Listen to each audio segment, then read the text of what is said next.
Hi, it's going to be weird tonight. This is the first time I've been here where the chair to my right is empty, so it's always going to be like me wanting to look over here and see him here. But Sheikh Ibrahim, unfortunately, he's not going to be here tonight or next week, I don't think. He's got commitments down in Florida, so inshallah, he'll be back in the coming weeks. But I'm going to have to get over that psychological aspect.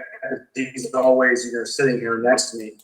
So I'd like to say Assalamu alaikum wa rahmatullahi wa barakatuh for everyone. Bismillah ar-Rahman ar-Rahim. I ask Allah tonight for strength, for guidance, clarity of thought to convey this very, very important message. Because part of this new series, I talked about it last week, that we're working on here is, part of it is preparing Muslims to be able to handle challenges and debate questions that inevitably are going to be thrown at them. Now in this modern day world, you can turn on YouTube. I talked about last week some kind of very disheartening statistics where we looked at Muslims are leaving the deen. And then we see some stats, anywhere between 75 to 80% of reverts are leaving Islam within 2 years. And we're losing the internet war. Our opponents don't mind lying. We obviously do not. Our opponents have a lot more money behind them, and they're a lot more advanced in this field. So what I wanted to do was just piece by piece kind of put together a series that's going to equip us, with some knowledge and some skills, which are going to be very useful in the coming years. As inevitably you're going to hear these attacks and you need to know the challenges.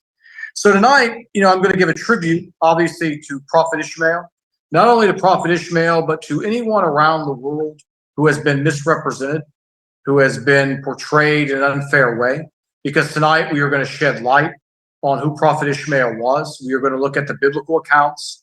We are going to see clear contradictions and errors and mistakes and outright slanderous, accusations and charges against Prophet Ishmael. We are going to clean that up and defend his honor tonight. Because there's an old saying, history is written by the winners. And you see how they're writing the Palestinian narrative, now in the mainstream media. If things are not changed in 50 to 100 years, people will say, oh, those bad Palestinians and the innocent Israelis. Because he who controls the present controls the future and the past. So I dedicate this tonight to anyone who's been slandered, who's been misrepresented, and we are going to shed light and present the truth. Now, we've opened up, obviously, with the old Quranic challenge, that the Quran is the criteria, between the Injil and the Old Testament. What we always do as Muslims is we always line something up with the Quranic account, because it's acknowledged by Allah subhanahu wa ta'ala many times in the Quran that there are errors in these books. We find several different ways in which Allah subhanahu wa ta'ala says that they had done this. One, they changed the text, outright changing. We are going to see plenty of examples tonight of what I believe is 100% bona fide evidence of them doing that. You see them omit things. They take things out, when they were modifying and editing the text. You see them adding things in to satiate their desires. You can see this heavily in the modern day New Testament. You can see misinterpretations of text. So you can see corruptions overall of the Torah, the Injil, and the books going on in several ways, all fitting certain agendas: to rewrite history, to satiate their desires, to portray certain events in a favorable light to those who wrote the book. It's common knowledge in the scholar community that these books have been written by several men over time. We have fragments that can prove that certain texts of what they were 300 BC were not what they were 100 BC. You can see numerous editions. We're not going to go into all that tonight, but just as a preface. So let's start off. Prophet Ishmael. That's where we are going to begin. In Deuteronomy 21, verse 15, verse 7, I want to define what birthright meant in the old Hebrew culture as we move on. Most people have heard throughout ancient accounts of the esteem of the firstborn inheritance, the firstborn with the blessing, the firstborn being the apple of their parents' eye, so to speak. This was a big part of traditional Hebrew culture. And we see it come to light here. If a man has two wives, and he loves one but not the other, and both bear him sons, but the firstborn is of the son of the wife he does not love. So you have a bad family situation being defined here. You can see clearly one of the men doesn't like this wife as much as he likes this one. But what the Revelations goes on, if he wills his property to his sons, he must not give the rights of the firstborn to the son of the wife he has preference for over his actual firstborn. So we see clearly here in Deuteronomy, the firstborn given this precedence, this favor, high esteem. Whether you're Christian, whether you're Jewish, or you're Muslim, you acknowledge first and foremost who the firstborn of Prophet Ibrahim was. There's no debate. Even their books completely align with the Quranic and the Hadiths, that Ishmael, without a doubt, is the firstborn. I want us to keep that in mind later. Now, one thing they have done to try to take away his birthright or to diminish him, one is they say he's illegitimate, that this came from a non-marriage. This came from Ibrahim and a concubine. We are going to go into that right here. You see in Genesis 16, 2-3. And Sarai said unto Abram at the time, Abraham became the title later on in the Bible, meaning he'd be the father of many nations. But at this point, that has not happened. So you're seeing he's still going by the name of Abram. The Lord hath restrained me from bearing. I pray thee, go to my maid. It must be that I obtain children by her. Now I'm going to stop right there. This is another custom of the Hebrews. Nowadays, people have surrogate mothers and all kinds of sperm donors and other kinds of ways to have children if one of the particular parents is conceiving. In these days, what was a common practice was the man would marry the bondswoman, the house servant, or the slave of his wife. And they would have a child together, and then that child would go then to the wife. And it would be considered exactly like anyone else's child. It would get the same rights as the firstborn. So Sarai, was her name at the time, took Hagar, her Egyptian maid, and gave her to her husband to be, and I quote, his wife. So we see here in Genesis also outlining that Hagar became the wife of Ibrahim. So this was not illegitimate by any means. This was a marriage that took place and a child was born. So we're going to preface off there, and now we're going to move on to some of the kind of meat of the biblical accounts. So you can find the stories of Hagar and Ishmael in Genesis 16 and 21. In those two books, it chronicles the life, the story that I'm going to be going over. So that's where the reference material is going to be for this. So, of course, we have the backdrop. Ibrahim is 86 years old, his wife around a similar age. They have no children. Ibrahim, of course, as we know from our Quran, was not a Christian. He was not a Jew. He was someone who had a relationship with the Creator. He was the highest of men in terms of stature. We're going to look at that as we go forward for some of the slanderous things they have ascribed to him as we move forward. So, of course, you have two parents who are upset. They don't have children. Back then, it was always blamed on the woman, whether or not it was the woman's fault. Sorry, ladies, unfortunately, is how it was. Sometimes it could be the male, as we've learned in modern day technology. But Ibrahim and Sarai were upset. They wanted to have a child. As we talked about, what ended up going on was she had a bondswoman by the name of Hagar and would agree for this to happen. So what happened was he married her, and he got her pregnant, pretty much. And Hagar, according to the text in the Old Testament, started to become arrogant. She started to become boastful. She looked at herself as equal, to Sarai. Sarai or Sarah did not like that, obviously, and began to complain to Ibrahim. He said, this woman views herself as my equal. She must go. So what we find was Hagar, in the biblical accounts, she flees because of the abusive treatment that she was receiving by her master. She's laying alone in the desert, and she's weeping. She's crying. She's now pregnant at this point and feels like, I guess, pretty much there's no answers. What am I going to do? How is my situation? What's my relationship going to be with Abraham? And the angel of the Lord comes. We assume Jibreel. There's no name obviously given. And he tells her to go back and submit. And then something key. You'll find this in Genesis chapter 16, verses 11 and 12. You are now pregnant, and you will give birth to a son. You shall name him Ishmael, for the Lord has heard your misery. That's what Ishmael translates to in the Hebrew language. Basically, your Lord has heard. So it's obviously a title of a blessing. You have the EL in the middle. I've talked about this in previous lectures, where you see Michael, Jibriel, you see all the L following in the end. Now it continues. He will be a donkey of a man. His hand will be against everyone and everyone against him, and he will be in hostility towards his brothers. Now let's stop here for a second. The angel of the Lord sees a woman in distress. He comes, he promises her a blessing. He says, you're going to have a son. The Lord has. It proceeds allegedly to describe this man as a donkey of a man. Now, there's other translations that are actually much worse, than this. I chose to use a clean one. You can see again, his hand will be against everyone. So here you see the text is implying, again, he's going to be a warmonger. He is going to be someone who's hostile. He's going to be fighting everyone.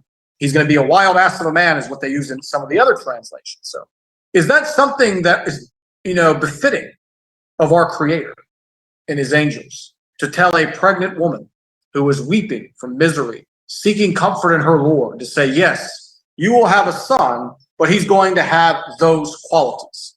I think all of us, we see some brothers here laughing, and that's really exactly what it is. Because we can see right here, there is slander going on. Oh, it's going to get much worse. As we're really going to unpack this, we are going to see there's several hands in the text, and each hand didn't know what the other one was doing, and you find it going in a variety of different places. So again, Ishmael meaning God will hear. Now, when Ishmael was born, I want you to keep this number in mind, because it's going to be very relevant here in a few minutes. Ibrahim was 86 years old. So he's 86 when Ishmael is born. Keep that in mind. We're going to come later.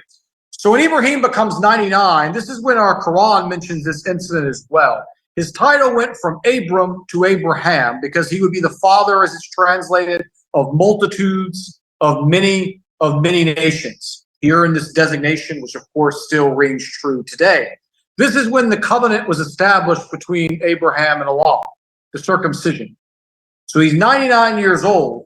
There's a very detailed, several passages you'll find it in Genesis where God is recommending to him to get circumcised. He's outlining the command for all males, starting with his firstborn son, to be circumcised. So Ibrahim, God bless him, circumcised himself at the age of 99. He circumcised his son Ishmael, because he's 99 now. He was 86 when Ishmael was born, so we put Ishmael at 13. So a 13-year-old boy also being manually circumcised, by his father at this age. So coming on from that, you see also in Genesis 20, you see the blessing comes. So you have, I will make him into a great nation. So we see this coming. Well, earlier on, we learned in a prior chapter that he was going to be a donkey of a man. I mean, if you're a donkey of a man, hardly are you going to fit the criteria of a great nation. So we see already a minor contradiction, pretty big contradiction actually going on here. What is it? Is he what they describe, the angel said to Hajar? Or basically, is it what God is saying now, that I will make him into a great nation? Now, Christians will say you're taking it out of context, that this is because Abraham invoked God for the blessing, but the angel gave the destiny of Ishmael in the previous one. So it is definitely a contradiction of the text. So at 100 years old, just 1 year later, Abraham would have Isaac. So he's now 100, which would make Ishmael 14. So again, we're going to keep those numbers in mind. So a child is weaned typically at 2 years to 3 years. We have this Islamically. So Ishmael, they talk about here Isaac being weaned, and Ishmael was mocking the ceremony. Abraham had a big feast and a festival to commemorate Isaac. They had a big party, all these things. Ishmael was being a kind of antagonist. He was disturbing the peace. He was mocking. So for the final time, Sarah, known as this time, tells Ibrahim, please remove the slave girl from my presence. Take her and her son and basically get rid of them. Now, this is a father of a child who's now a teenager, who is 14. And we're told that he just cast them out outside of Beersheba, where he was living at the time. So this is where you find it really gets strange, to say the least. In Genesis 21:15, she put the boy under the bushes. This is immediately following the boy. He's 14. Actually, if you add in 2 years for weaning, he's actually 16 years old at this point. She put the boy under the bushes. He was 16 years old. Again, mind you, God heard the boy crying. Don't be afraid. God has heard the boy crying. Lift him up, for I will make him into a great nation. So we see that being repeated again. Then God opened her eyes, and behold, there was the well. There was the well in which she could basically provide that much necessary water, being stranded out in the middle of the desert. Now, this all to Muslims is a bit different, because it's 100% different in almost every way to our Quranic narrative of exactly what happened. And we find that in a hadith in Sahih Bukhari. So you see here, 16-year-old boy being put by his mother in the bushes, while the mother is frantically chasing after water to feed him or to nurture him. It would have obviously been the other way. Even in modern day society, where young men don't really become men until they're 30, unfortunately, in some cases. Back then, if you were 10, you were 11, you were 12, you were skilled in archery, you were probably skilled in sword, hand to hand, you knew how to hunt, you traveled with the males in the family, and you grew up very quickly. Life expectancy for some was long, for some was short. So we already have a big problem here with the authorship in the Old Testament, because you have a 16-year-old boy being wrote about as if he was a child, when clearly we see 86 was when Ishmael was born, 100, Isaac was born, 2 years he was weaned, give or take. You have a 16-year-old boy being described as a child, 16-year-old teenager, I should say. Now, we know from the Islamic narrative, when we look at this, you see basically Ibrahim was commanded at Sarah's request. So you do find the similarities there between the two. You see, Sarah requesting, but in the Quranic text, not the Quran, I'm sorry, the Sahih Bukhari from our Messenger Sallallahu Alaihi Wasallam is described as something that happened early on. He was still a baby at this point. And Sarah wanted to get rid of, Hagar. So when Ibrahim took Hagar down to what is present day Mecca, Hagar questioned, Ibrahim, why are you doing this? You took me from the lush, beautiful, windy areas of Palestine, and you stuck me down here with nothing. Did your God ask you to do this? To which Ibrahim promptly replied, yes. So Ibrahim basically knew, of course, he was guided. Allah subhanahu wa ta'ala had told him to place her in that area. So we, of course, know as it goes from there. She's left here to fend for herself with a small child, not a human being in sight. She's scrambling between what we now know as Safa and Marwa, chasing, trying to find, there might be a mirage here, let me go run and check it 7 times, back and forth, frantically, as a mother would, trying to keep her young child alive, until finally the angel Jibreel takes his wing and uncovers the Zamzam, well. And then, of course, the story goes on as the Zamzam well flowed and flowed and flowed, as it still is to this day, mashallah. The birds started flying above. Then some people known as the tribe of Jurham, they saw this birds over there, what's going on. They came over. And all of a sudden, they approached Hajar, can we use this well? Which she kindly agreed. And then civilization took place in Mecca. So when you go from the makes no sense, whatsoever. You have a teenager, a father abandoning his children, his wife, who he had been with now at this point for 16 years, just throwing her away, versus basically the Quranic account, the Hadith account, the account of our Messenger Sallallahu Alaihi Wasallam, which is stating that Allah had given him a calling to do this. Now, the thing when Allah subhanahu wa ta'ala asks you to do something, obviously, as we compare to our own lives, sometimes it don't make any sense to us. We don't have that ability to see past what's going on now to see what's going on down the line. By Allah subhanahu wa ta'ala sending them, look what we have today. We have the most blessed place on earth. We have a place visited by millions of people, a place that you couldn't even find on a map 2,000 years ago, now has more visitors, more people than any place in the world. You know, I mean, subhanAllah. I mean, when you really think about it. But that was, again, part of what the Islamic message is opposed to the biblical message. You also get to the point of the sacrifice. There is some dispute here as well, where you have in the Quranic account, it's clearly Isaac, you know, who is the one that God asked Ibrahim as a test to sacrifice his son. Where you see basically in the Old Testament, you find the words, the Lord your God will raise up, sorry, I went a sequence there, read my own writing here. You'll see, take your son, your only son, who you love, Isaac. So we see here that we find this basically in Genesis 22, verse 2, that God is saying to Ibrahim, take your only son, the one you love, meaning you don't care about that other one. You only love him. Again, this contradicts every aspect of the firstborn narratives that we get from traditional Hebrew culture. You know, they're making us believe here that Abraham is one of the worst human beings on the face of the earth. He throws his wife and child out, doesn't care about them. In the Quranic narrative, he goes and visits. In fact, later on, he visited Ishmael several times. And they would build the Kaaba. We're going to talk about the similarities in another talk between the Kaaba and the Holy of Holies of the Jewish temple. And you can see that the same architect, the same concept was present originally back then that would come later. Again, consistency in some aspects of the Revelation, the similarities between the design of the original Kaaba and the Holy of Holies, which the Jews had built in Jerusalem. So you have this dilemma here. So why are they doing this? Why are they wanting to go to all these lengths to cover it up, to delegitimize him? And after this, in the Genesis account, you don't hear Ishmael mentioned at all. His future, what he became, nothing. He just pretty much disappears.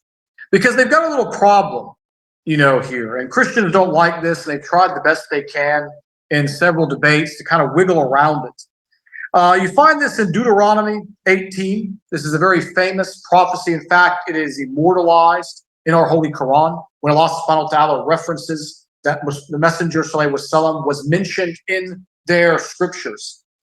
And they are denying. Why are they denying it? Let's see what the words say. The Lord your God will raise up for you a prophet like me. This is Musa speaking. So Musa is saying to the Israelites, your Lord your God will raise up for you a prophet like me from among your fellow Israelites.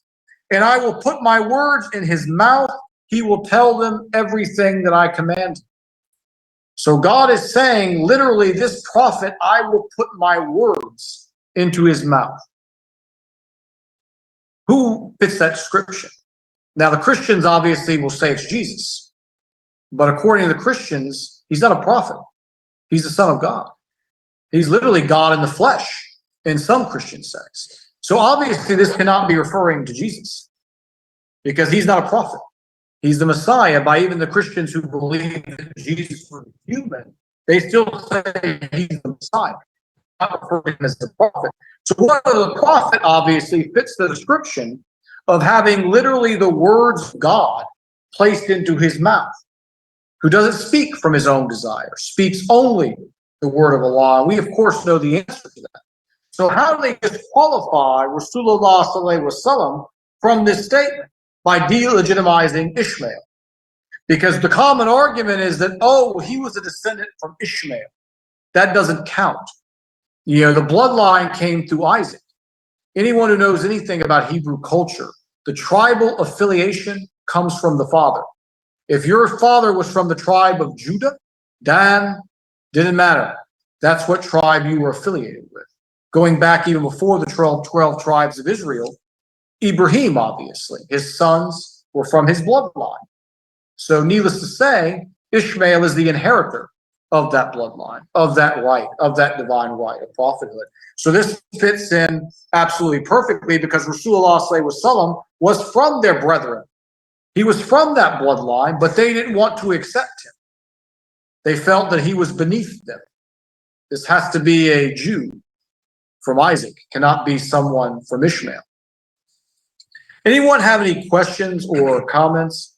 Feels weird when Shake's not here to add something. I need to take a drink. But I want everyone to kind of get a good, clear picture. And as we're going to go through in the coming weeks, we are going to start covering the New Testament. And it gets a lot worse. Because we as Muslims, we take for granted that we have the Book of Allah. We have a book without contradiction.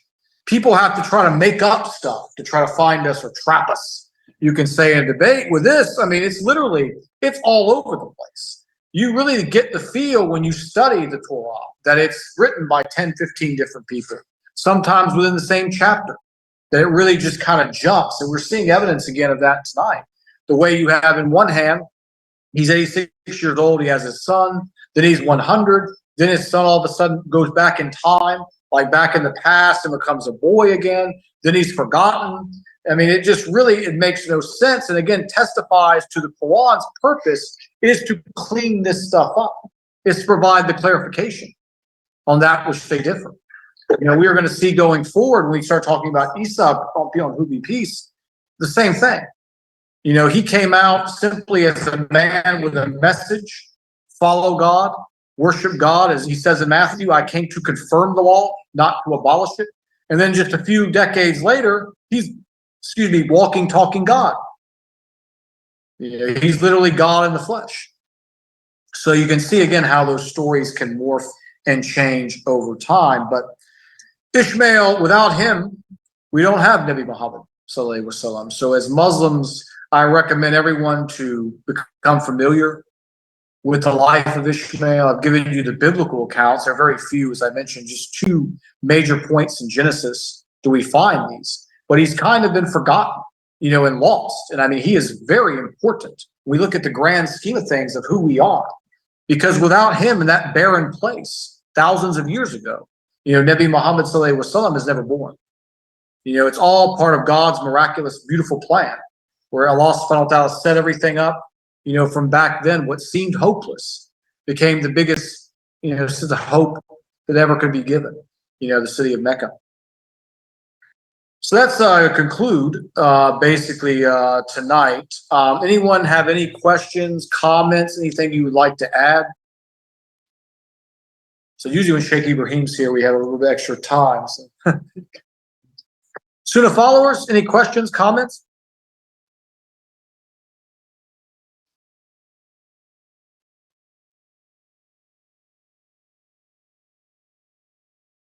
I don't know. Can they hear me?